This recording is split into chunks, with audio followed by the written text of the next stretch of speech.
Yeah, I've got COVID again. This makes number 5 for me. I'm the Michael Jordan of COVID.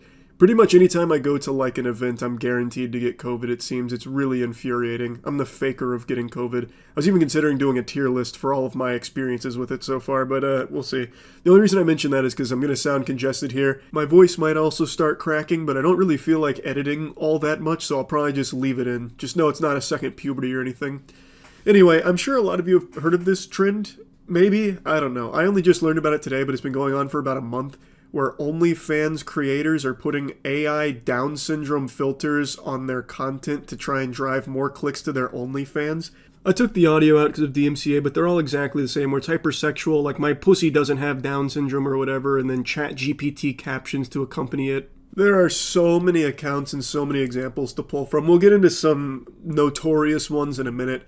But in some cases, it's the management teams that are doing this, where they're taking their creators and then making like a separate account for them, where it's all AI Down syndrome filters on the content to link back to the other OnlyFans. So it's a tactic to try and drum up more clicks to it. I can't exactly find the genesis of this, what started the trend, but it goes back about a month ago, from what I can tell, and it is blown up. There are so many of these, and there's a lot of articles being written about it now, about the fetishization of Down syndrome and also just using AI to pretend that these OnlyFans creators have disabilities to try and get more people to their OnlyFans. It's fucking weird. There are so many like this one here where it's not even close to being convincing. You can actually just see the filter fall off anytime she turns around. So like right there, you can see the filter snap back to her face. And every single one of these always has very similar captions that are clearly just AI generated, talking about like, the label doesn't define this and that. And then it goes into the most hyper-sexualized shit ever, like, just because I have Down syndrome doesn't mean I can't go down on your fucking nutsack and suck the piss out of your balls. I will literally suck the cum out like Shang Tsung extracting a soul. And then they all link to an OnlyFans. Now, on that OnlyFans, I don't know if they continue to keep up the ruse that they have a disability, like if they continue to just do like the AI filters and all of that. But there is a YouTuber who did pay for some of them. His name is Tuv. He did a whole investigation on this and a couple of other things that stem from it. According to him, in most cases of his research, they weren't showing their face, or they'd hide it behind like their phone when they took a picture or something like that. Now, another thing, a lot of these accounts have started to be aware of the fact that you can sometimes see the AI filter glitch when the video has them like turn around when dancing or whatever. So a lot of them are also now starting to only do front-facing stuff, because then the filter isn't prone to glitching as much, which makes it harder to tell if it's fake. So it seems like they're trying to perfect the art of faking disabilities using AI. Now, in some cases, there's been degenerate, loveless weirdos that should be launched into space that are taking people's videos and then putting the AI Down syndrome filter on them to try and make money off it without that person even knowing it was going on. I know in one case there was a TikToker who had her dance videos taken by one of these fucking lobotomites, and he just put the Down syndrome filter on it. She had no idea, didn't sign off on it at all, and was very appalled by it. So that does happen, but I do also think this is a new tactic being used by OnlyFans creators as well as management teams to try and get more clicks to OnlyFans through pretending to have disabilities and shit like that. Like, here's an example of one that I have no idea if the person in the video knows that this is going on, or if it's something they signed off on themselves. But it's a little person with the Down syndrome filter on their face. They have the F-, fucking book report captions that are all just AI generated. It's verbatim the same shit that other people doing this trend are just copying. It is one-to-one, just the same nomenclature and everything. And also, of course, it's always sexualized and always trying to link to OnlyFans accounts and shit. By the way, apparently this combination of being a little person with Down syndrome has only ever been reported 6 times. And the bio for this account says that they're one of 7, claiming that they're the 7th case. Faking disabilities is nothing new. AI's just made it far easier for any goober on the planet to try this. And it's not just the Down syndrome filter that they're using here. They're also doing it for fake amputees and shit like that. That's another really popular one. This is the actual golden age of degeneracy, because all of these fucking weirdos can do this easily now. AI is currently unleashing the infinite Tsukiyomi upon this planet, trapping us in an endless nightmare of degeneracy. They can just keep making all of this fetish content, all of this fake fetish content shit forever. Now, again, I don't know if the OnlyFans creators like the little person there or any of the other ones engaging in this are actually even aware that it's happening, or if it is just third parties or maybe even their managers that are doing it without them knowing. Couldn't tell you, but either way, it is fucking gross. It is crazy that we've reached the point where we're just using AI to fake Down syndrome so more people will click on the OnlyFans and spend money on it. What the fuck? Anyway, I guess just for a tiddlywink of lore, from what I can tell, this was the first fake Down syndrome video that really popped off and like blew up the trend, as well as this one right here was another extremely successful one. So I guess this would maybe be the genesis of it. And now there is thousands, specifically about Down syndrome, all faked AI hypersexualizations and fetishizations of Down syndrome. It is absurd. It's fucking preposterous. Like I mentioned, it's not just Down syndrome, but that is the most popular one right now. It is all kinds of other disabilities that they're faking for OnlyFans revenue. Fucking crazy stuff. Just wanted to talk about that a bit. That's it. See ya. If there's one thing you need to know about me, it's that this tooth, this one right here, that little bastard, is about 1 centimeter taller than the other teeth on that bottom row. And now, anytime you see my mouth open, you won't be able to unsee it. You're welcome. And the other thing you really need to know about me is that I cannot stand when people cause problems for customer service workers, in particular, fast food employees. I've made countless videos shitting on narcissists that are fishing for clout by exploiting fast food employees for views on TikTok or YouTube through pranks or just being a general nuisance, just a hemorrhoid on society. They're just normal people and they're getting paid minimum wage to deal with the most insufferable people on the planet. Just truly degenerate assholes, and my heart breaks for them. Fast food workers get abused more than a fleshlight. It sucks. And over the last week or so, there's been a new trend that has really blown up that once again just treats these human beings as if they're just NPCs, props for their TikTok and YouTube Shorts videos. It's filming your Chipotle order being made by the Chipotle worker. I'll get a bowl. Yeah, prefer to go. I'll get white rice with that. The idea is they're going to give you more food because they're on camera. And it spawned because people were starting to talk about Chipotle portion sizes being smaller than they used to be, which for the record, I do believe. That is a conspiracy theory I'll put on the full tinfoil condom for, because I do think that's accurate, no matter how much the CEO likes to dance around in delusion and pretend that that's not the facts of it. I do think it is true.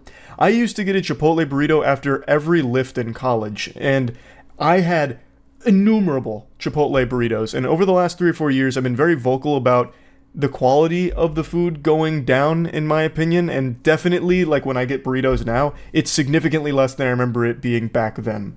But I also think that's just kind of the industry norm, because I think the same thing about many other fast food places as well. But anyway, someone on TikTok came up with a cure to this small portion disease, and it was to just film these workers doing their job and kind of give them a bit of a hard time and nudge them on camera to give them more food.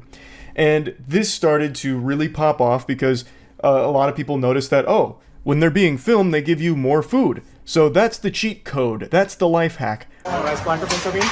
We'll do pinto beans with that. Pinto beans, any protein for you?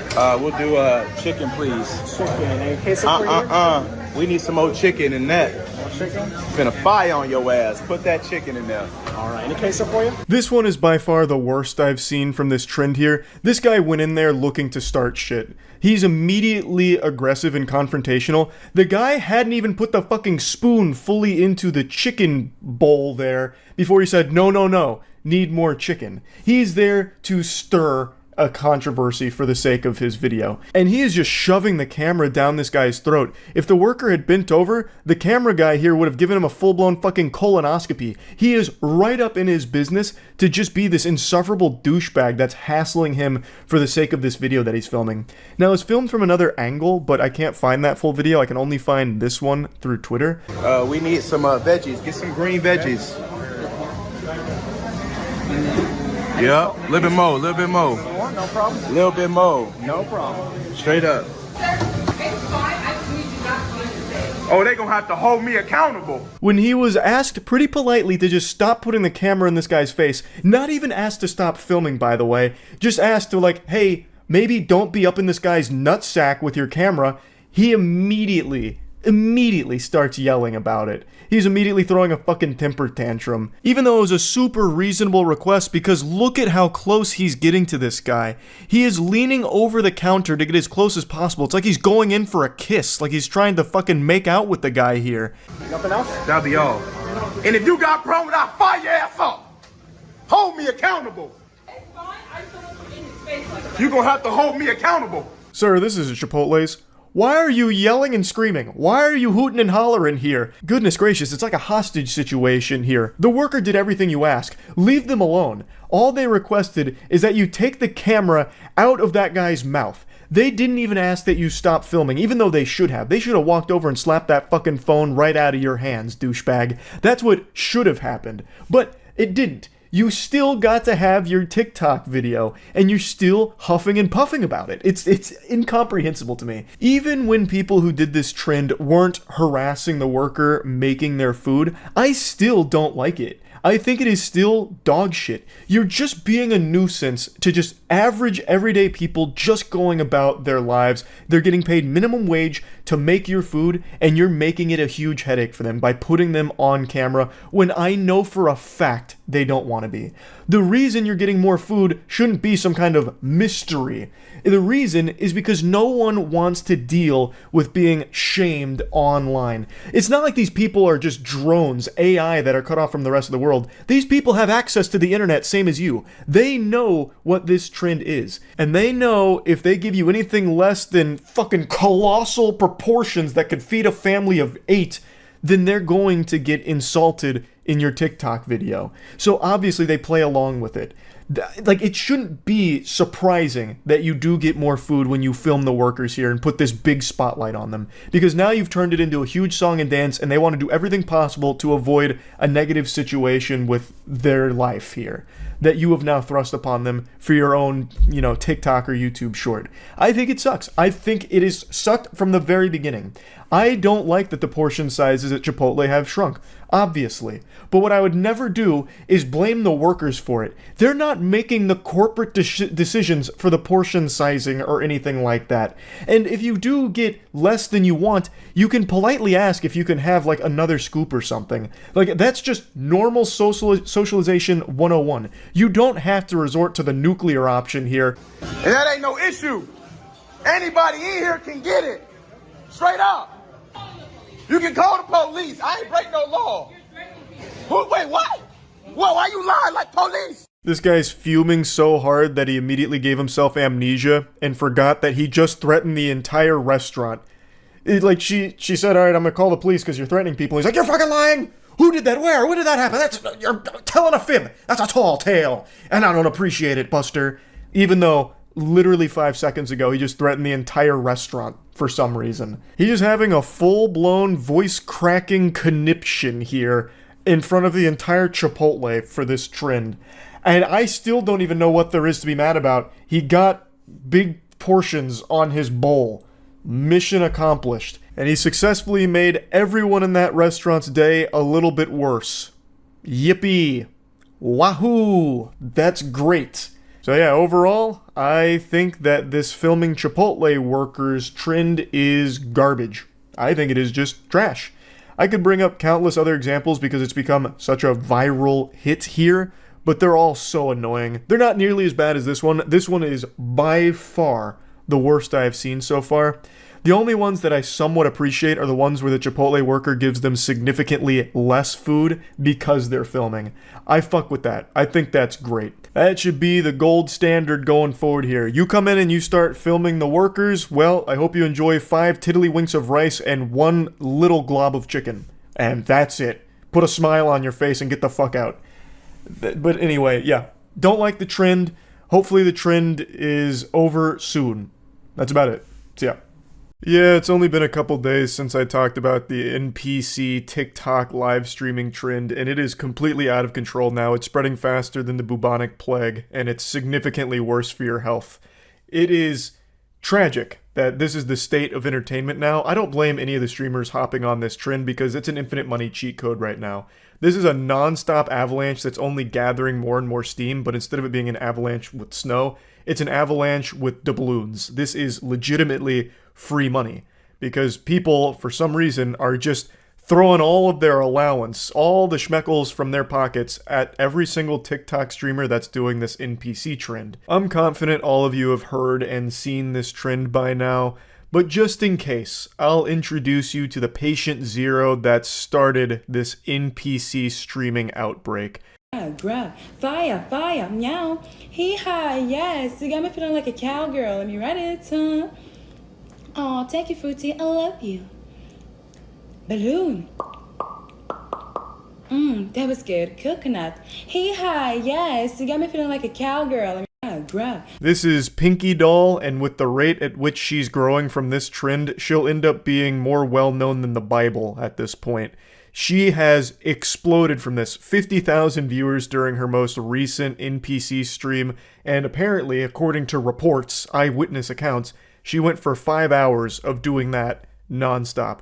Can never fault the work ethic there. That is some fucking iron will. That is a certified top 10 anime never give up moment right there. 5 hours of just repeating the same emotes forever. Literally just spamming taunts in a fighting game for 5 hours like this. That's not easy. That's beyond mind-rotting. But that's where the money's at right now. She has blasted a new market wide open here with weirdos that want to watch NPC streams forever. So it's really smart from her to capitalize off this, especially considering I imagine it won't last for too much longer. This is absolutely one of those lightning in a bottle situations. I would be shocked. And I've been wrong before. It's rare, but I have been wrong. Like the time I thought I got bit by a bat watching Jurassic World in theaters, and it turned out I had just fallen asleep and had a nightmare. Point is, I have been wrong. And I don't think I'm wrong here. I believe this trend will probably fizzle out and die like a sad little wet fart within about another week or two. Two at most. I just really don't envision a world where kids will continue to keep coming back to these because it's the same thing every single time. Though, I'm going to go ahead and argue with myself here. On the flip side of that coin, kids do just endlessly loop Finger Family videos and Elsa making out with Spider-Man shit and you know, Crazy Shark or whatever his name is. Left Shark, I think is what it is. Baby Shark. Christ. Like, they do subject themselves to the exact same things on repeat forever, so maybe this will have legs for quite some time. I'm not really sure, but regardless, it's smart from Pinky Doll to keep striking while the iron is hot, because she is making a fat stack of cash from all of this here. And again, she's not alone. This has become the biggest trend right now. Either people hopping on ironically and then still doing it for like hours and then doing it multiple streams, or just people fully shamelessly copying and doing exactly what she does. If you go on TikTok and just scroll through live streams, pretty much all of them are this. There's been a bunch of videos posted of it, so I'll just show you clips from a couple of them that keep floating around of people that just scroll through TikTok lives, and it's literally every single one of them doing NPC streams. Guys, thank you all for the likes. I appreciate it. The roses. Roses. Roses. Roses. The clip goes on for a lot longer, but I want to quickly interrupt before getting back to it. That roses to roses true combo there was actually fucking wild. That wasn't planned or anything from the person who posted this, I don't think, because they were just scrolling, I believe. So that just happened naturally. Like, that's how formulaic the NPC streams are. They're pretty much the same thing, just repeated forever. And they all generate a lot of attention from the audience, like thousands upon thousands of viewers for pretty much every creator that's hopping on board, as well as a ton of money, because again, the trend is NPCs acting out their emojis that people are donating. So they're getting donated roses, so it's smelling the roses. Roses! Roses! Roses! Oh, roses! Roses! Roses! Like, across the board forever. It's always the exact same shit for everyone doing it, and it's highly successful for them. And the audiences, for some reason, find it very entertaining and satisfying, which is concerning. It's the perfect illustration of just how bad for the human attention span TikTok is. Like, this is some fucking embarrassing shit for the future generations here. Because this content, the NPC streams, is basically just resetting the human brain to default factory settings. It's making you devolve to baby brain. Watching this is like watching parents play peekaboo with their baby. Peekaboo? Peekaboo? And then the audience is like,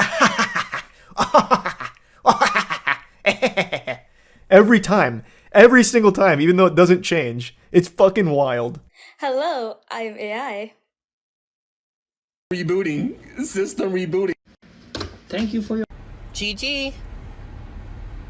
Thank you for the share. Life. Queen Slane. Hi, Zaza.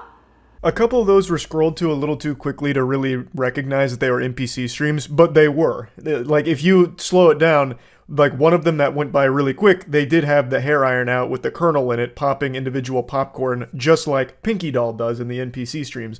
Everyone on TikTok is trying to get in on this infinite money glitch. And the content itself is legitimately just perpetual stimulation, jingling keys, making as much noise as possible, as often as possible. And it's working. You can see how effective it is, which is so fucking sad. Again, not for the people doing it here, because it's a free bag, and basically they just have to be the little clown honking their nose in order to make the children laugh by saying the same shit every single time for emojis that come through in the donations. I don't really get it. I'm not a fucking psychologist here, but if I was to spitball a guess, maybe this is like an audience of people that didn't get a lot of attention growing up, like their parents didn't play peekaboo with them, or Here Comes the Airplane with their vegetables, and seeing someone do something similar is kind of filling that missing piece in their soul, and that's why they keep coming back every single NPC stream and watching and donating to all of them. That would be my guess, but again, I can't really sit here and psychoanalyze every single spectator of this new sport and try and understand the inner machinations of their complex noodles out there. It's a little beyond my pay grade. I don't fully understand it, but I respect the people that are on the grind making a ton of money off of a wacky trend like this. I've also heard a lot of other people refer to this as an NPC fetish, which again could be true, maybe, I suppose. That there's maybe some merit to that claim, but I'm also not a fetish scientist, so I'm pretty in the dark on that one too. But regardless, one thing that's inarguable, it's extremely successful, and it's not showing any signs of slowing down. In fact, it's only growing in popularity. But again, I do think that its days are numbered. I don't think it's going to last that much longer, so anyone that's on the NPC trend, you gotta stick this shit out for as long as possible. Fucking grip it as hard as you can in order to just continue to squeeze it for a little extra juice. Also, I mentioned that it's not easy to do this because it's not. Like, it's super simple, but it's not easy. It's many hours of just repeating yourself forever. But what I am surprised I haven't seen more of, and maybe it's just because I don't watch the NPC streams, I only see what gets posted online for the frequency of it. What I'm surprised that more people aren't doing is just recording maybe like 15 minutes of you going through all of these emotes like, thank you, fire, gang gang, gang gang, gang gang, all of that. Do that for maybe 10 minutes, and then just loop the video on a TikTok live stream. TikTok live streams are filled with fucking scams already. It's a fucking cesspool of scams. And one of the scams that people do is fake live streams where they just loop a video like that. I'm surprised people haven't been doing that for this trend, especially considering how easy it would be to do that. Like, I don't think anyone's going to be sitting there and recognizing like, oh, they didn't react to the roses. Oh my god, they didn't react to the dumbbell. Wait a minute, this is fake. And even if they did, what are they going to do about it? TikTok doesn't shut that shit down. They haven't shut down any of the scam streams, so I'm just surprised that that hasn't become more prevalent with this trend, but maybe it's just because I haven't been paying that much attention to the actual streams. Maybe this is super common and most people are faking it. That's very possible, I'm not sure. But yeah, I just wanted to talk about this a little bit because it is completely fucking out of control with how big this has become. That's about it. So yeah. I'm hoping you've already seen the news, but if you haven't, allow me to be the one to warn you of the danger. A little public service announcement to keep you safe. If you plan on attending a WNBA game anytime soon, make sure you pack an umbrella, because it is raining dildos in the arenas right now. We've just had our 4th incident of an airborne dildo being ODST shock dropped onto the court.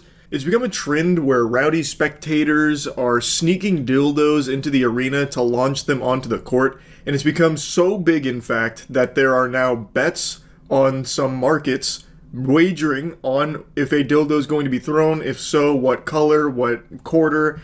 It's pandemonium out here. They've even implemented a no-bag policy, or not a no-bag policy, something to that effect of where like they're really cracking down on security. yet somehow some ne'er-do-wells are still mysteriously sneaking these dildos in. Of course, the most obvious speculation people have, they've theory crafted that the meta is most likely they are kegeling the rubber cocks in their own buttholes.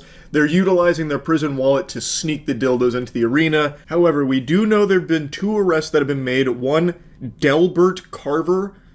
Side note, I've never even heard of the word Delbert before. It reminds me of the Angry Beavers. Like, his name is pretty close to just being dildo in and of itself.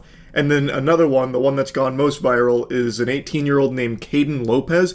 And Caden actually broke the magician's code. He divulged the method he used to sneak the dildo past security undetected. And it's far simpler than the speculation. He just put it in his sweater pocket and then unsheathed it and threw it onto the court, then left. But got tackled by a volunteer and held down till police arrived. Now, Caden here is an interesting case because he's got a weaker throwing arm than your geriatric Meemaw. He has an arm built like a wet noodle, it sounds like. He was unable to throw the dildo to the court, so what ended up happening is he threw the dildo and hit a man and his 9-year-old niece. So he's looking at assault charges on top of it as well as a couple of others, and the man who got struck by it was pissed. And I think understandably so. He brought his 9-year-old niece to a WNBA game. The last thing you're expecting is a fucking railgun dildo coming right at you and your 9-year-old, you know what I mean? So he's actually like looking to have Caden kind of facing some big punishment for it. And then Caden was really singing the blues. He was squealing like, oh, it was so stupid. It was a very stupid trend, a dumb prank that I followed. I'll go ahead and show you all the incidents so far real quick as a little montage of what's been happening. Oh, look out. Something just came onto the floor. Start in the third quarter. This guy had 3 quick turnovers. Hayes gets blocked by Maya Caldwell. Something flies on the court, actually, from...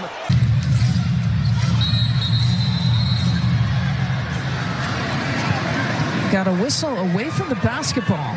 All of this has happened in a little under 2 weeks, so it's only increasing in frequency. And now a group has come forward to claim responsibility for all of it. And it is the lamest faction on Earth. Like the most embarrassing group of people this planet has to offer. Crypto Bro Meme Coin Rug Pull Orchestrators. They have now stepped forward, this meme coin. Apparently one of these goobers said, this is empowering to every fucking crypto community to start thinking outside the box, get creative and fucking do something that makes people actually laugh. Meme coins should make you laugh. The whole mission with this was focus on making an impact in crypto culture. It's another blatant rug pull. I looked at the coin here.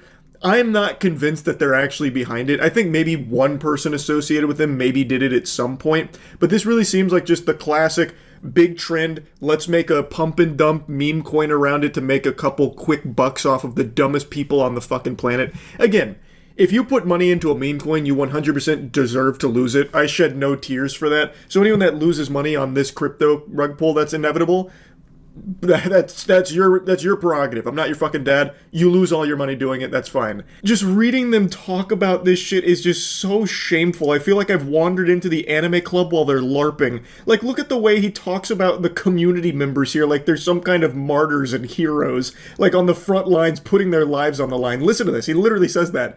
There are community members out there putting their fucking lives on the line, so the least you can do is retweet. Then begging people for crumbs of attention to their shitcoin so they can rug you. Oh my god. Now, I don't know if they're actually behind it. Maybe a member did throw one of the dildos, but I don't think everyone that's throwing dildos is associated with this coin trying to like pump it up or anything. I think they're just really trying to strike while the iron is hot. We have seen this exact same play millions of times with crypto, where something gets popular and then thousands of meme coins spawn from it, hoping that people will just mindlessly dump money into it to try and make a bag off it, but then inevitably it rugs. And they did confirm that Delbert Carver at the very least was not a member of the community, so again, not everyone that's thrown a dildo here is associated with the meme coin plans. It is crazy just how big this has become, where now all of a sudden with all these moving parts it ties back to a fucking crypto shitcoin scam. And yeah, I just thought this was a pretty crazy story I wanted to touch on briefly. That's really about it. So yeah. I'm becoming more and more convinced that TikTok is actually a weapon used to weed out stupid people. Because this story is not the first of its kind. This is not an isolated incident where a TikTok trend or challenge leads to a lot of fatalities. It's honestly getting to the point where these headlines feel like they're AI generated. Like the one we're talking about today feels like a fake story put into Grand Theft Auto as a joke. Just something they slid in there as something silly. But it's apparently legitimate. There's a TikTok trend called the boat jumping challenge, which is responsible for at least 4 people's deaths recently.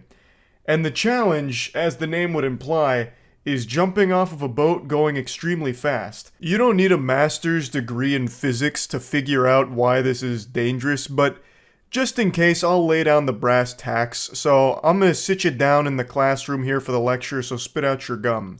Since the boat is moving so fast, when you jump off of it, you hit the water hard as shit. You generate a lot of force behind that impact. It's a goddamn wallop. So, what's happening is, when people are jumping off of the boats, they're hitting the water and then snapping their necks and drowning. It's an easily preventable and probably the most embarrassing death imaginable because you killed yourself for a goofy-ass TikTok challenge. And I also hate that everything in the world is called a challenge these days. That word has lost all meaning. There's nothing challenging about this. Jumping off a boat doesn't have any level of difficulty or skill to it. The only challenge, I guess, is surviving it. Like, avoiding being banished to the fucking Shadow Realm for it. But I'm so fucking tired of everything getting called a challenge, you know? Here's the poop without wiping challenge. You take a shit and you don't use any toilet paper or a bidet to clean your anus. Expert difficulty, ultra nightmare mode, impossible challenge. You won't last 5 seconds. It's so dumb. I'm so tired of everything getting labeled a challenge. But anyway, this trend of boat jumping is responsible for at least 4 deaths. And like I mentioned, that is just the saddest way of going out. Not only is it like an agonizingly slow, painful death, but that is just, you're probably getting made fun of in the afterlife for that. Dying for a stupid TikTok trend, you know the angels are shooting spitballs at you. Like that is, like it's just a shameful way of exiting this corporeal realm and shedding the mortal coil. That is so fucking sad. Like I feel horrible that, you know, people have, you know, perished from it. But I honestly am stunned by just how quickly the human brain is devolving. This is like human instincts 101 shit. Like this is common sense. This is an instinct you're born with. Not to like jump off of something going fast because it'll create bad ouchie boo-boo moment. Fucking cavemen probably would know not to jump off of like a speeding vehicle like this. I just don't understand how anyone would see this challenge and think that it was somehow safe or wasn't dangerous. Like you'd have to know. You would have to know. And another thing is, it's so traumatizing, like dying this way, not only because it was extremely avoidable, but because it's most likely done in front of your family and friends. Like, if you're on a boat, you're probably not on a boat with strangers. That's not exactly like you can call up an Uber to do this with. You can't just call up, like, a boat service, right, to pick you up and do this TikTok trend. So you had friends and family around you filming you, and then you did the TikTok suicide challenge right in front of them, and they watched you die and fucking filmed it. That is scarring. That is incomprehensibly nightmarish. So, like, this whole thing is, it's shocking that anyone would actually even do this. Like, 4 deaths from it is surprisingly low, actually. I imagine that's only the reported ones so far, assuming this is a popular trend. And I decided to look it up myself on TikTok to see how big the trend was. And it seems like it was pretty big, and there are still quite a few surviving videos of people doing the challenge, but all of them seem to at least had the foresight to recognize that, you know, pushing that bitch wide open on the boat going like 60 would have been a complete disaster and led to a Mortal Kombat fatality. So the ones that are on there right now are slow boats. They're going slow, so that way they don't hurt themselves doing it or like get seriously injured from it. Whereas most people, I guess, didn't recognize that and amplified the danger, fucking Evel Knievel, and actually just warp-drived their boat and jumped off, which led to these 4 deaths in Alabama. This whole situation proves to me, with my fucking tinfoil hat conspiracy theory, that there has to be some kind of shadow organization, the puppet masters pulling the strings of TikTok, that are in this think tank coming up with the most dangerous trends and challenges, knowing that stupid people will die doing it as a way of like population control or something. Like, not only is TikTok legitimately rotting the brains of so many people, but they're not satisfied with that. They're gluttonous for more punishment of the human species. So they're coming up with challenges like this, knowing that people will die doing it. Because like I said, this is far from the only one. There's also, of course, like the blackout challenge, which was literally suffocating yourself. And some people died doing that, which obviously, but that was the whole fucking challenge basically. You just strangle yourself until you're about to pass out, and some people died from it. But point is, there's so many of these challenges now. This is just the most recent one. And what's even crazier is I think back to the Tide Pod challenge, how everyone all at once recognized the stupidity and the danger of it, and yet that didn't have nearly as many deaths or injuries as any TikTok trend that comes out. Like, every big TikTok trend has like at least a handful of deaths associated with it at this point. And even extending further beyond Tide Pod challenge, many people forget this one, but it's one I look back on with a big fucking smile on my face that someone even tried it. There was something called the Hot Coil Challenge, which was only ever done by one person.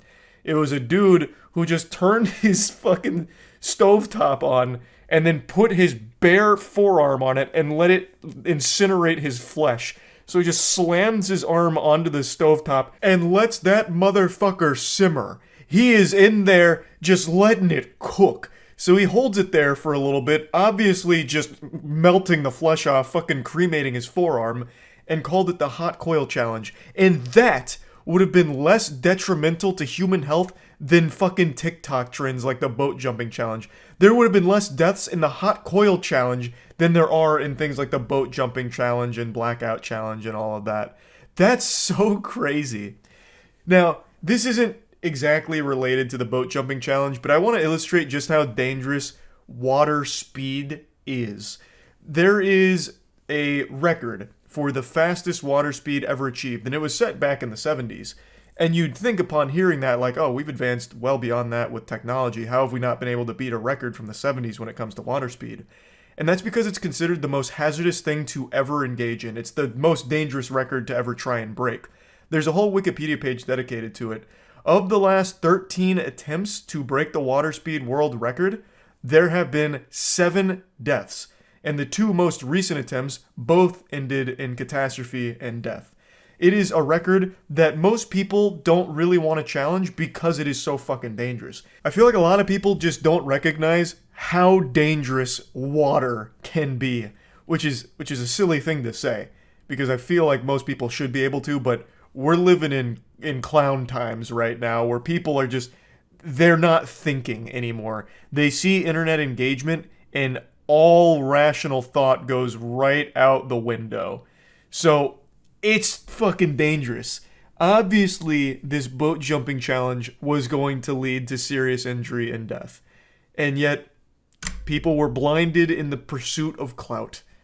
A story as old as time now. Well, not really. A story as old as 3 or 4 years now, with how desperate people are for clout, that they are actually killing themselves for it. So yeah, just kind of wanted to talk about this a little bit. That's about it.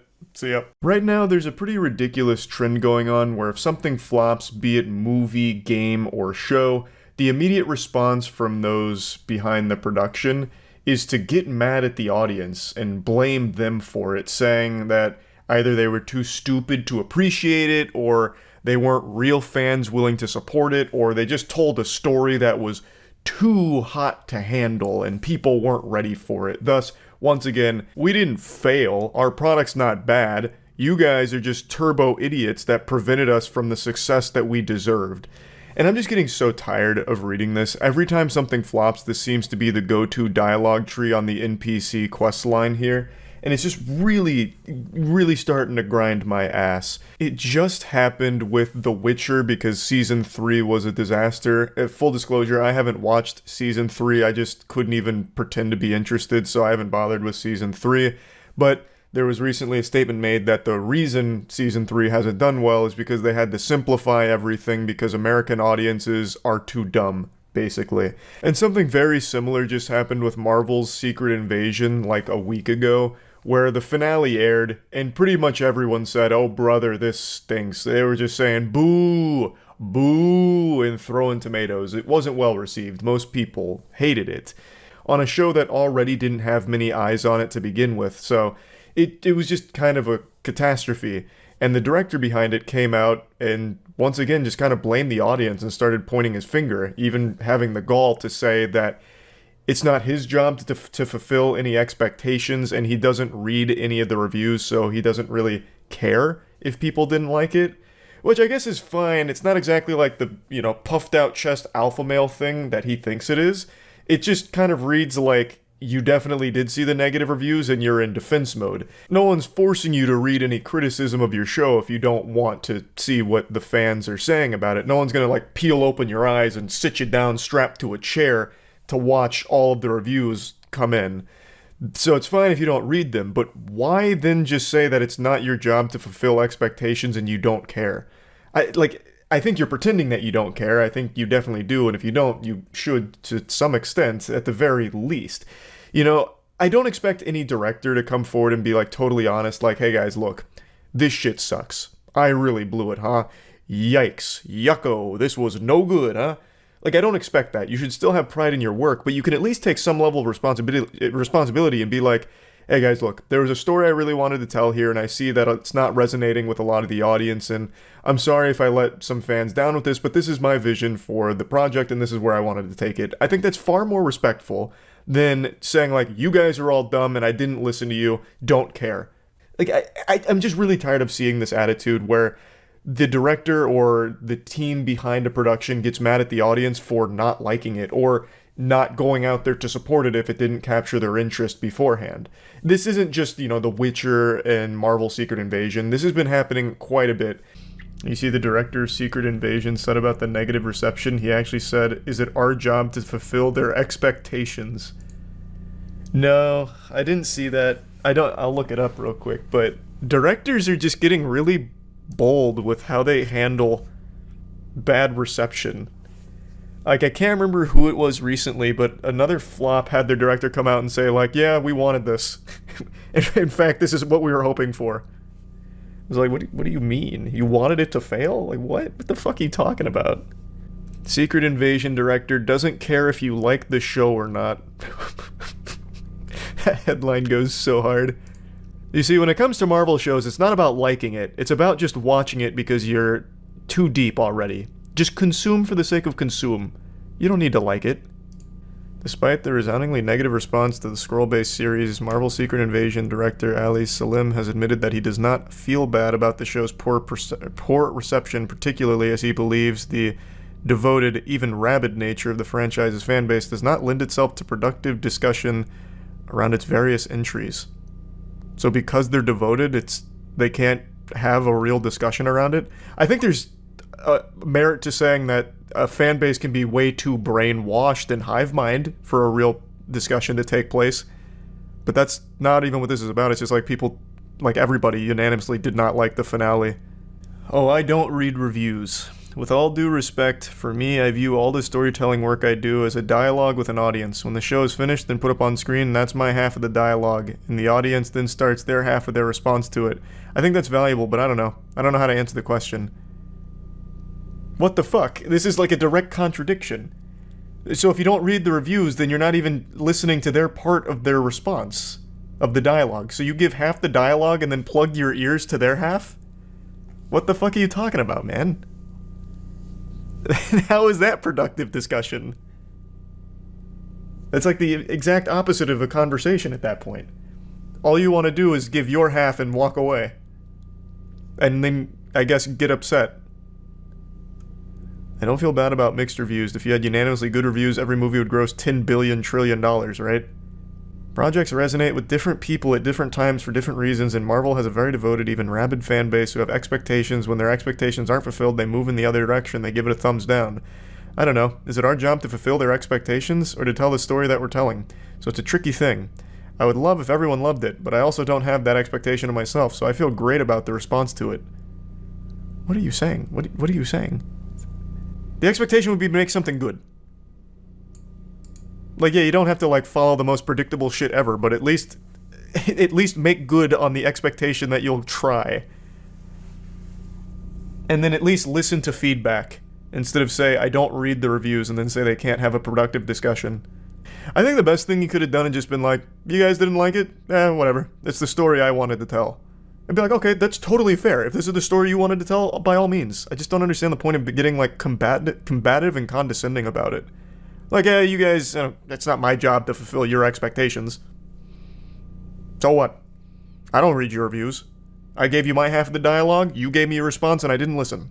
That was the transaction. I just don't find this response from the director to be sensible at all. Like, it just doesn't compute in my little noodle up here. You gain nothing from being this combative and aggressive with the audience, and there's certainly nothing to be proud of with not listening to them or reading any feedback or anything like that. Why do you want to exist in, like, an echo chamber or some kind of sensory deprivation unit where you don't get any outside stimulation or input on the thing that you would supposedly be very proud of making? I just really don't get it. There's nothing to be patted on the back for. Fuck all of you, I don't listen to anyone. Woo! Wow! Yahoo! Wee! That's so strong! He doesn't listen to anybody! Whoa! Like, it's just, again, I don't get it. That's not something to be proud of, that you only, like, take in shit from yes men and yourself alone. But anyway, I won't linger on this for too much longer. Let's talk about The Witcher now, because like I said, a very similar situation just happened. A producer on The Witcher came forward and explained why the plot was simplified, and their explanation is once again just kind of the blame game. So they said, a series is made for a huge mass of viewers with different experiences from different parts of the world, and a large part of them are Americans. In fact, he said they are necessary.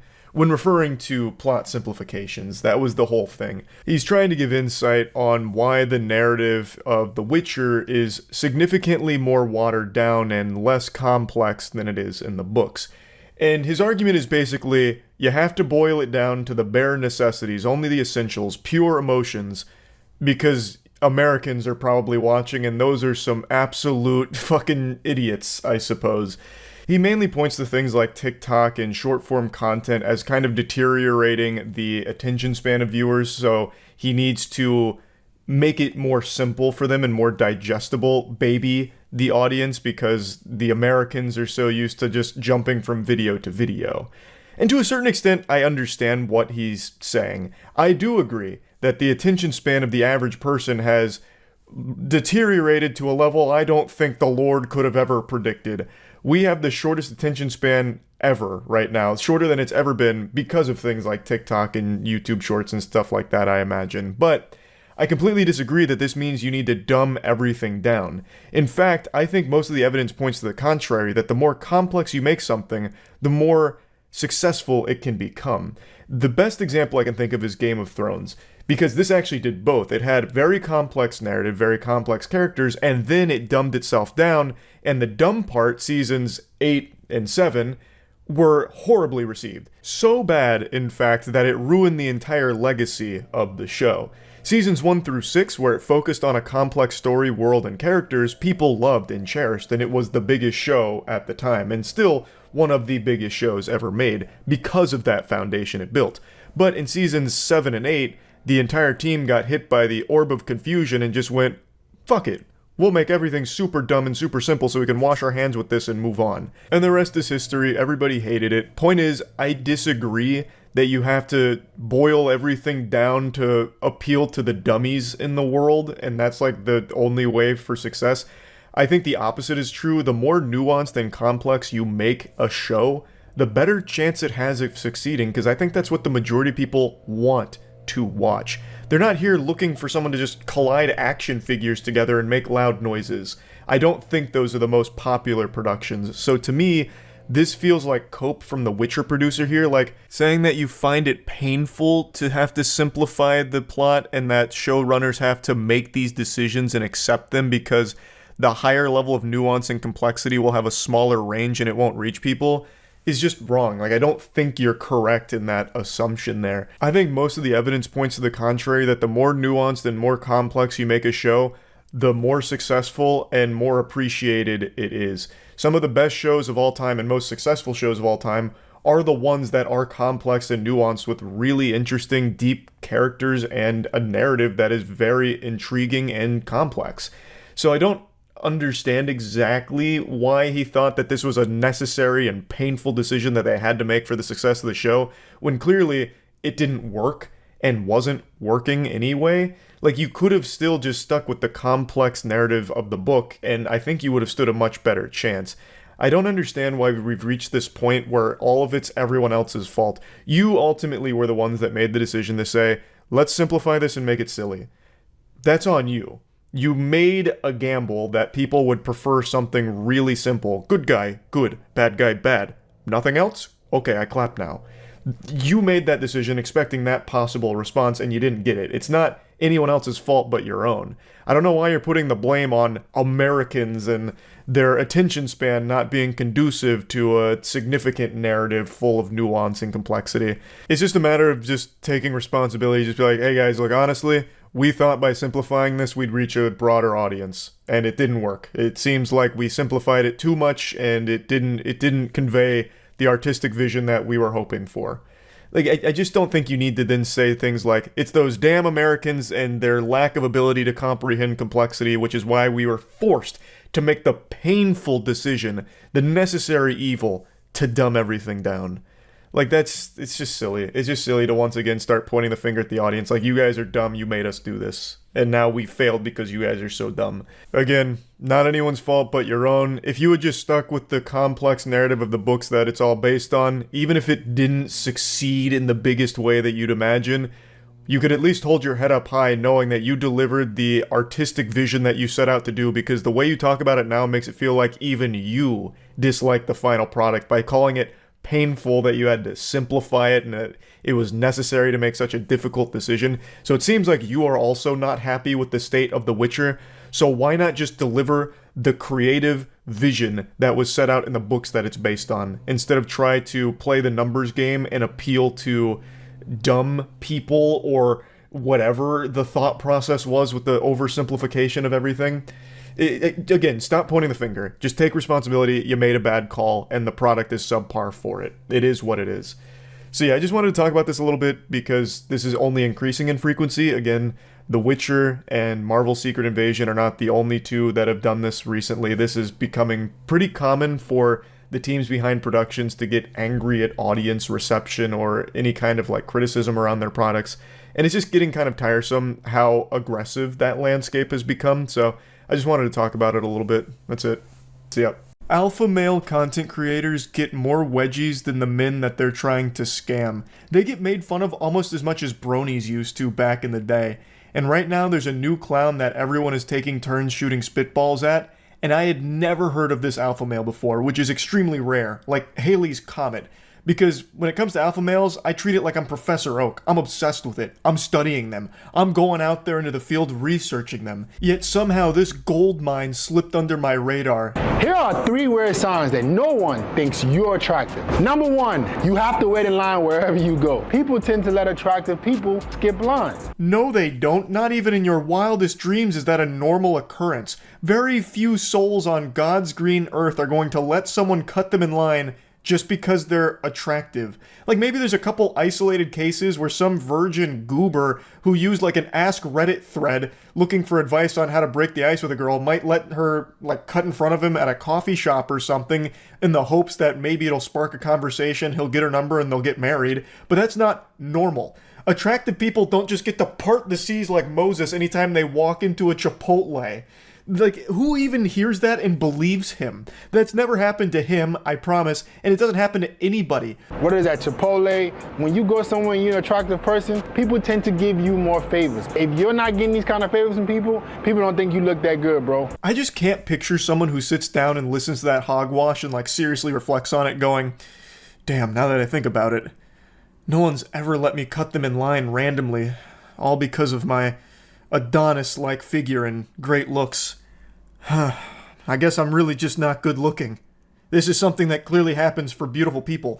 Fucking cartoons don't even have that happen. Number 2, women never buy you expensive gifts. When you're an attractive guy, women tend to buy you things of real high worth. The better you look, the more women are willing to go above and beyond to show that they appreciate you. Jinkies, this guy thinks that being attractive is like a cheat code in a video game. Like everyone just gives over all of their loot to you because you've reached max charisma. Like you just stand at the Grand Exchange in RuneScape and people are just giving you all of their items or some shit. All just because you're good looking. What? What woman is going up to a stranger and giving him a Louis Vuitton bag because he's great looking? Also, why are you getting a Louis Vuitton bag? I imagine what happened here is he bought her an expensive gift and then told her to give it to him for the sake of this fucking stupid video. That's what I think was going on with that little scene there. I just love his mentality around it though. You might be ugly as shit if people aren't letting you cut in line and if they're not giving you Gucci bags. I'm just saying. Every time I go somewhere, everyone says, holy shit, he's beautiful. Everyone move, move. Can't you see he wants to eat Chipotle? Clear path, move. He's so good looking. Go on. Also, throw your wallets at him, quick. He deserves more items. We have to shower him with gifts to show him how much we appreciate his good looks and he's gracing us with his presence. And number 3, no one ever tells you bless you. When you sneeze, as an unattractive person, nobody notices you exist. The more attractive you are, everybody's telling you bless you. Why? Because they think you look good. When you don't look good, no one trying to bless you. This technique is so advanced, I'm shitting my pants. I swear to God, I thought this was satire. I thought this was all a joke, and I thought it was kind of a banger skit, like a parody, but it's not. This is actually, he actually believes these things. This isn't a joke he's making. These are real videos, and this is his real whole personality. It's crazy. He truly believes that people saying bless you in public is an indication that you're good looking, and if someone doesn't say bless you, or if people don't say bless you after you sneeze, you must be ugly. Does he have a brain of like a 6-year-old? What? Just imagine that. Achoo! Get the fuck out of here. This ugly guy sneezed. He sneezed. Hey, that sneeze came from an ugly guy. No one say bless you. This guy looks like shit. He's got a stupid face. Fuck you. Boo! Boo! You're ugly.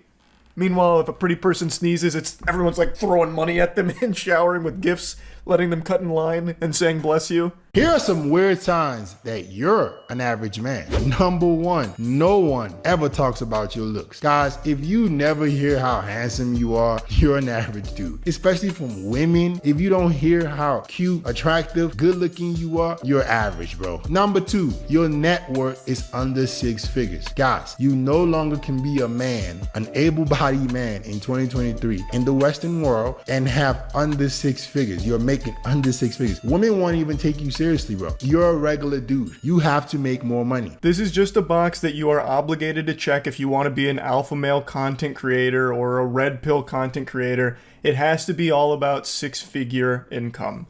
That is a necessity. You will not make it in the space unless you are financially shaming the people that are watching you.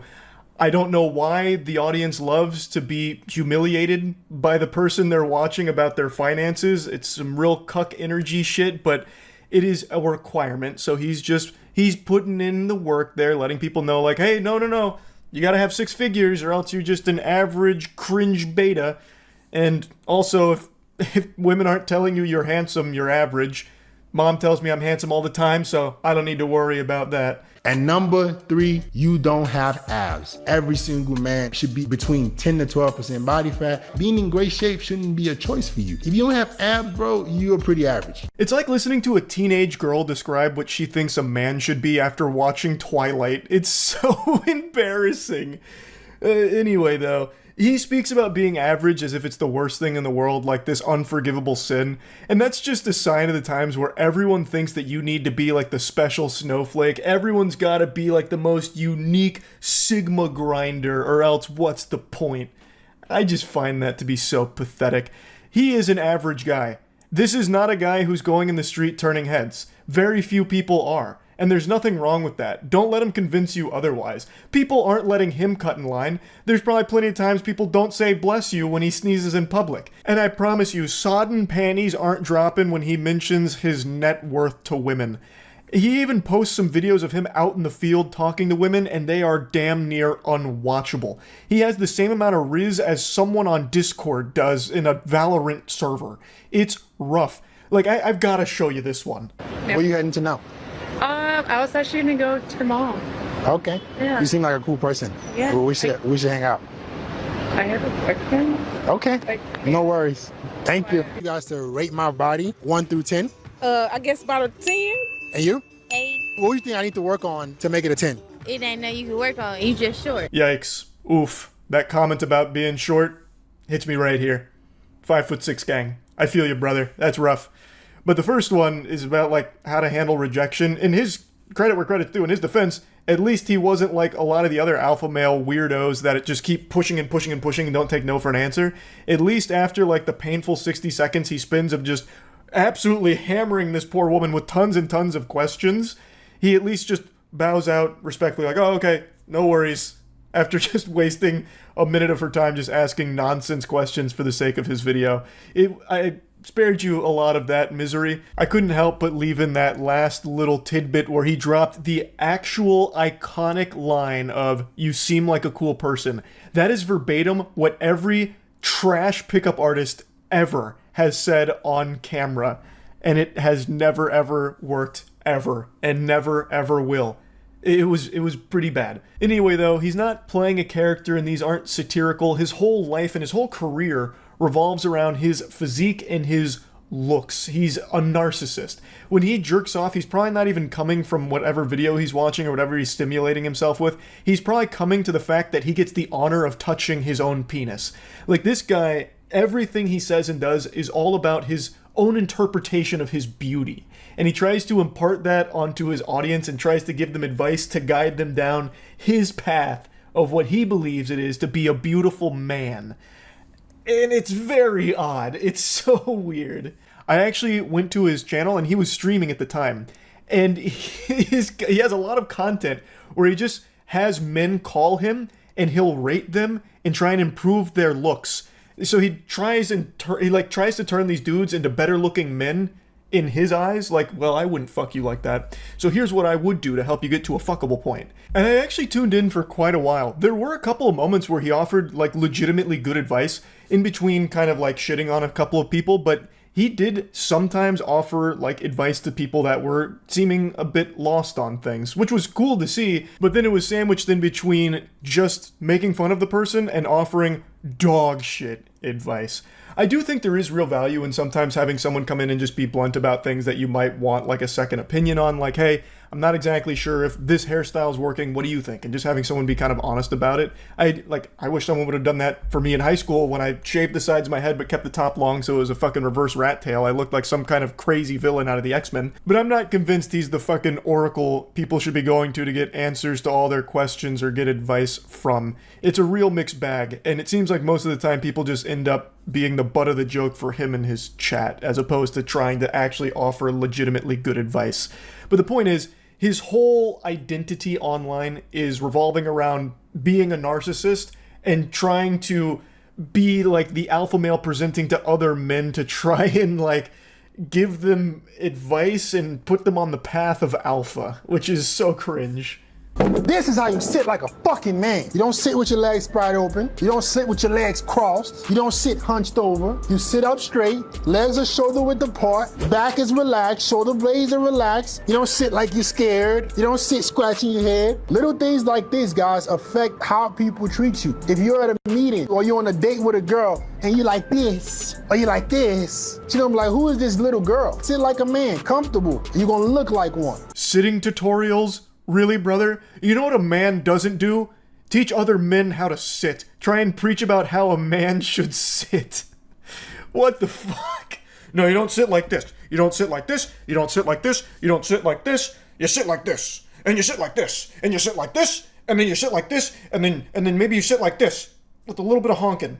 And then women are going to love you. And then they're going to let you cut in line. And if you sneeze, everyone's saying bless you, I swear to God. And it's all because of how you sit. It is possible to make your junk bigger, bro. You just don't know how. There have literally been clinical studies that prove that using traction devices, lengthening devices can improve your size over time. The problem that men have is you don't know which routine or what to do to actually make it work. What I'm gonna say is improving your size is possible, but it takes a lot of time and you need to do it the safe way. I've been improving my size for over the last year and a half. I've helped other guys do the same thing. You can see their results as well. Please don't tell me you are giving men advice on how to make their cock bigger in Discord messages. That is so fucking weird. What? Oh god. So I told you Jelqing is back. Like, Jelqing has made a huge resurgence. So he has a couple videos about making your penis bigger, like enhancing wee-wee size. And so he has like a couple of shorts about it. Brother, what? And he's talking about how he's been working on his size too, which is a huge self-report on that. That's telling me that you got a small wiener and you're coping with it a little bit. Like, man, why? This is not alpha anymore. It never really was in the first place, but Jesus. Giving PP enhancement size tips through Discord messages? What? Anyway, though, I'll stop yapping about it. It's just always so fun to find a new alpha male to talk about and joke about, so I just had to talk about it a little bit. That's it. So yeah. There is no lower hanging fruit than IGN. Everyone makes fun of them. Somewhere on this planet, a baby's first words were IGN sucks.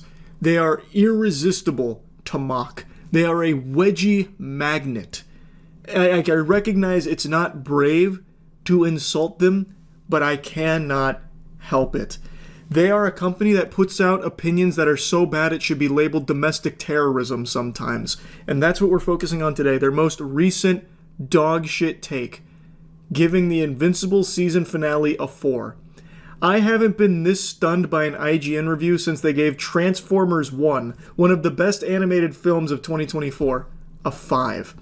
It really feels like, and the prevailing theory is, that this is a company that is only staying afloat by making rage bait. And I think there is merit to that claim. I think there really is a legitimate chance that there is an internal memo for the workers at IGN that they have to produce the most incendiary, terrible reviews in order just to get a couple of those quick clicks from people that want to leave an angry comment about it. And if this conspiracy theory is incorrect, then I think IGN demonstrates the very worst of an archaic system of company reviews, where you have a bunch of different goobers, all with different tastes, being assigned different things to review that they may not have any interest themselves personally in seeing, and you'll see that ire come out in the review where they completely miss the point, or they go into it with like a fucking chip on their shoulder and make a review that is clearly from the perspective of someone who either didn't want to watch it and refused to actually engage with it, or truly just didn't understand it at all. So what the fuck is the point of them reviewing that in the first place? And that is exactly the case of this abomination of a review for Invincible Season 3's finale. Now, I think there's things to not like about it. I thought it was amazing, but I do know that there are some things you could definitely point to and say, that wasn't super strong, but overall, I feel like there's no really good argument you can make that it's a 4. A 4 on the IGN scale means it's damn near unwatchable. Though admittedly, it seems like they're playing real odd hardball with some things where, like, they know their reputation is basically just Johnny Appleseed with 8s, where they're just throwing out 8s to literally anything that moves with a picture on the screen, and like any game that turns on. I feel like they have recognized that that's the reputation they have, so they've tried to swing the pendulum in the exact opposite direction. So now they're trying to be all like big, tough, puffing out their chest, smoking a cigarette, and giving out like 5s and 4s to things that are actually really good. So, like, it's very just all over the place. And in the Invincible review in particular, when you actually read the things he was saying to argue for why it's so bad, it's as if he just didn't watch it and looked at like a Chat GPT summary of what the episode had in it, and then wrote his review based on that. Now, I know we talked about this a bit last night. I was in disbelief when Chat told me IGN rated the Season 3 finale for Invincible 4. So, of course, we talked about it last night. But I am actually still stun-locked on it. This morning I woke up and remembered the review, and I'm still mad. Yeah, IGN, like, it's not like a meme. They really did give it a 4. They said it is the worst episode in the series, the first bad episode of Invincible.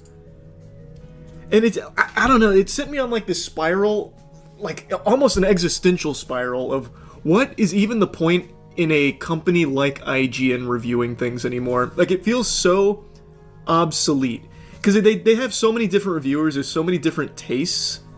What is the point in having the guy who gave Megaflopolis a 9 also review Invincible Season 3?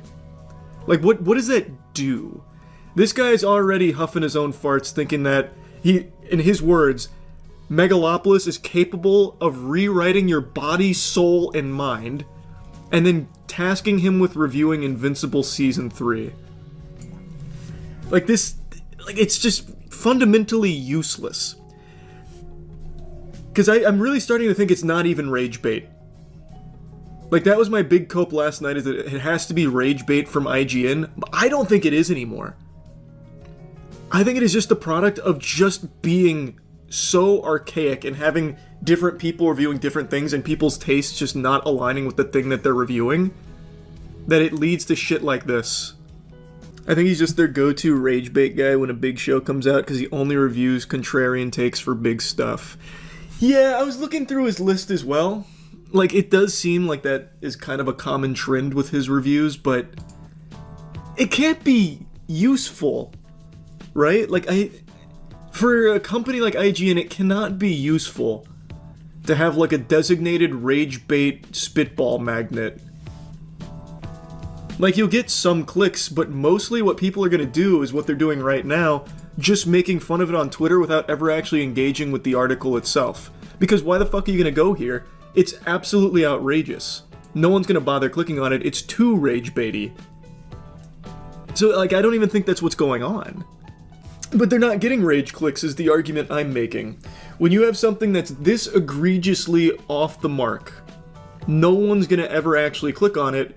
They're just going to make fun of it on Twitter from just the headline alone. And I think that's totally fine to do because this is so ridiculous, there's no possible way of justifying this review. And when you read it, it's very clear he either didn't watch it or purposefully just throws the most outrageous statements about it. Like, we already read the whole thing last night, I'm not going to bother doing that again, but just like calling it narratively scattered and thematically incoherent is like very evident he is either doing it purposefully or truly just didn't watch it and maybe just saw TikTok shorts with highlights. But look how many comments this article has. I bet it has more than any other review from this year. That's a really good, actually that's a really good thing to look at. This article has 460 comments. What is his, well, this is a bad metric because this is another one of his stinkers, but what does this one have for Megalopolis? 314. It's not a huge difference.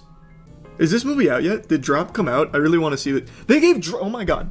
They gave Drop a 7. This is that god-awful Blumhouse hemorrhoid where it's about a woman who gets a FaceTime from a criminal who's got her family held hostage if she doesn't kill her date. And it's the movie about just like text messages coming through and Ring doorbell. They gave that a 7. I mean, I haven't watched it yet. Maybe it really is super good. But it does seem like the Invincible 4 has more engagement than most of their other reviews. So maybe it is on purpose. No, their Monster Hunter Wilds review has almost double it. Their Mickey 17 one has 3 times the engagement of their Invincible 4. And they gave Mickey 17 an 8. Honestly, I actually agree with the 8. I'd probably give it like an 8.5 maybe. Nah, probably not even 8.5. I'd probably keep it in an 8. But even still, I think just going through that makes it kind of clear that it's not like Rage Bait does a ton for them. I just really think this guy has dog shit taste, and they put him on Invincible. That's a recipe for disaster. Like, I just don't see I really do not see the point in companies anymore doing reviews where they have like a staff of reviewers that each do different things with different tastes. Like, I think there's just so much more merit now in just like individuals. Like, you find someone whose taste that you find like a lot of like commonality with, and you'll see what they say about a property, which is why things like Letterboxd I think does pretty well. Did he have any specific complaints or just generalizations? He had some specific complaints. but they're complaints that an actual lobotomite would make if you sat them in front of the screen. It just does not seem like, based on everything he's stated here, that he even watched it. Like, and I don't mean that as an exaggeration, it really does read like he didn't watch the episode. So, like, for example, he says, like, a hero's dilemma here never even arrives. Like, it's just the show worth watching. I think Invincible is a must-watch. The only complaint I have about Season 3 is its animation. Like, it feels like it's on a shoestring budget for absolutely no reason. This is the show that should have the budget of fucking Rings of Power. Like, there is no excuse why the animation should look as bad as it does for 6 episodes. That's the only complaint I have. IGN also gave the first 6 episodes of Severance Season 2 a 6. What? We do this like once every 8 months, just going through the absolute lunacy of IGN reviews. Here, this is what you're saying. Severance falters by holding too tightly to its secrets, leaning too heavily on vibes, and getting its 10-episode second season off to an agonizingly slow start. Well, I super disagree with that. This, I think, this works for the most recent episode. I'll avoid spoilers, but for the most recent episode, okay. That criticism, I think, would apply. But for the first 6, not really. You learn a lot for the first 6 episodes. A lot of secrets. Holding too tightly to its secrets, IGN criticized the show for having a plot. Yeah, but like I said, that argument, like, this is a fine point to make if you were talking specifically about one episode. But to say that as a blanket statement for 6 episodes of Season 2 when so many things have been revealed and then just the criticism is too many vibes, that's just rough. I think she really missed the mark with the review on that. Aren't all reviews subjective? I don't get the rage people have over these reviews. Yeah, but this is... I think you can make a very strong case that this is just so objectively bad that it has to be on purpose. Because reading it, I don't want to just reread it because we did it last night and I'm already still fucking stun-locked on the topic. But reading it, it seems as though he didn't even watch it. Or if he watched it, he just did not want to be actually bothering to engage with it at all. So, like, it's not even subjective. He's not even grasping what he's looking at. Like, the only actual thing that I think has merit is this statement right here, where he's talking about after all the civilians were dying during the fight, something that was very traumatic and something we explored a lot in Season 3. Mark doesn't directly acknowledge it in the episode. That's a fair thing to point out. I don't think he really had a chance to with the way the episode was moving with the pacing. I think that's going to be something that's explored in Season 4 to a certain extent again. But to say, like, the hero's dilemma and all this was never even realized and it's all shallow and bad, it's stupid. It's very stupid. It's like, it's not even... Like, he watched something else. Man fell asleep and dreamed episode 8. I've had a real 180 on cats since having a cat. What's it called? Toxoplasmosis, where they brain control you with their shit? Yeah, it super worked on me. Now I just love all cats. I've said this before, I legitimately feel terrible for young men in the modern age because the internet is constantly contaminating their mind with what it means to be good looking or what it takes or what you need to be successful as a man. There's so much I could talk about on this subject here because the young male audience is highly monetizable, so there's a lot of these ghouls that have recognized that they can get a ton of doubloons by creating a problem and selling the solution to this audience about, like, you need to be having sex 3 times a day, otherwise you're a complete failure and you're less of a man for it. If your jawline isn't chiseled, if you don't have hunter eyes and a cantle tilt, you will actually never see a boobie in your life. I'm your only hope. I can be your savior if you buy my course. Otherwise, get ready for a pathetic life of virginity, you swine. And it even extends into the fitness industry. I'll blow the lid off of this one right here, so get ready. Almost every fitness influencer you see online is on gear. But some of them pretend that they're not, saying that they're natty, and they push supplements and other products onto their audience under the belief that they can look like them, even though it's impossible because they're not on the same gear or anything. But they'll still say shit like, hey, got these new pills in, it's, you know, eucalyptus urine extract, so boof one of these in the morning and you'll have a 6-pack by night. You can use code WAYMIN at checkout. And it's all just a bunch of fucking dirty barnacles. It's all just a huge money-making scheme. The young male audience right now, I feel, is more insecure than ever. and that means that they're buying more bullshit than ever. And the one I want to focus on today is looks maxing in particular. Curtis Connor recently did a video on looks maxing, and it's a banger. I think he covered it really well. However, there was one very crucial component of looks maxing that he decided to sit on the sidelines for and not do. And I don't fully blame him, but I go where men dare to tread. I'm not afraid. He shied away from doing Jelqing. Looks maxing incorporates Jelqing, depending on whose courses you're buying or whose advice you're following. And Jelqing is an old friend. Well, definitely not a friend. An old arch nemesis of mine. This is an old internet meme from back in like 2009, 2010-ish, I can recall, somewhere in that general ballpark. And fundamentally what it is a penis enlarging exercise where you masturbate a certain way in order to enhance your size over time. Now, for obvious reasons, I can't pull up any video tutorials that demonstrate the technique. I can't show any of the diagrams or any of that go over this advanced maneuver. So we're going to do this the old-fashioned way, old natural. I brought a tool here, a little instrument that we're going to use to showcase the Jelqing jutsu. So there were a couple techniques back in the day.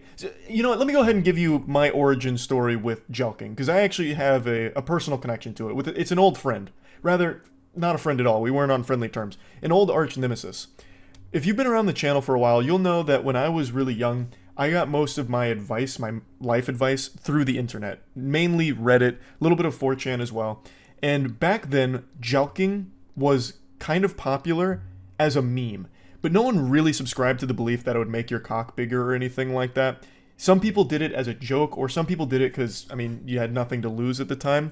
So there was a few techniques that floated around. I'll showcase both of them on this banana here, my helper. So the most popular at the time was the old hook method. And what you would do is you'd hook one finger around your cock at the base, and then you'd really, like, hard, slowly go up towards the top of your penis, like you were trying to squeeze toothpaste out of the tube, and you would do this for like 10 reps, and you'd do this for like, oh.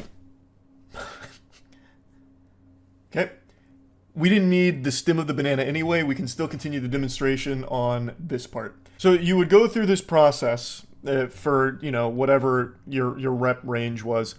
And by the end of it, the idea was it would be stretching the blood vessels and stretching all the tissue in there. So over time, that would be its new norm, like this stretch state. It would grow it over time because it's constantly being forced to stretch. However, there was never any real scientific evidence backing that up. The other big one at the time was you would take like this, and you would go from top and base, and you would kind of like you were playing a fucking small accordion or something. You'd go back and forth just like rubbing it together, and then I had a little spillage out the ass end of it, and what would happen over time is the same thing again, stretching the blood vessels and the tissue and all that, and supposed to grow your wiener. But as you might imagine, it doesn't really work. It never really worked. There was never any evidence for it other than like anecdotal shit, which I'm pretty sure were just trolls getting people to keep doing this, because what it does do, and what is very well documented, is it damages your penis, and it can actually lead to impotence. And I have a personal story in regards to Jelqing because I have tried it.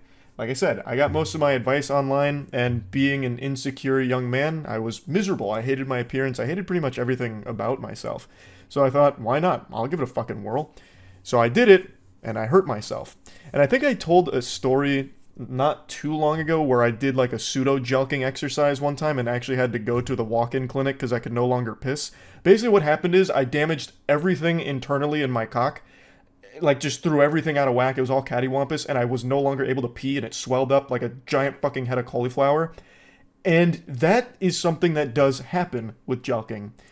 There's no real right way of doing it. There's ways of doing it that don't hurt you, but nothing really grows your cock through Jelqing. And this has been well known for over a decade. But now, since everyone is so insecure because they're constantly being fed all of this ridiculous information and all of this awful advice and all of these terrible courses from terrible people, it's led to Jelqing being dusted off and being preached as a real thing. So there's a lot of people that legitimately have been Jelqing to try and grow their cock because they're not satisfied with their size. Spoiler alert, no matter how big your dick is, you always want it to be bigger. I'm 6.5 inches and proud, yet I would love if my wiener was a little bit bigger. Every man in the world would. But jelqing is not going to be the thing that gets you there. And you also don't need it. Despite what a lot of the looks maxing community tries to indoctrinate the audience into believing, you don't need an 11-inch fucking sledgehammer. You don't need a fucking 15-inch battering ram that the police could use to bust down the door of a crack house. It's once again trying to prey on the insecurities of people online.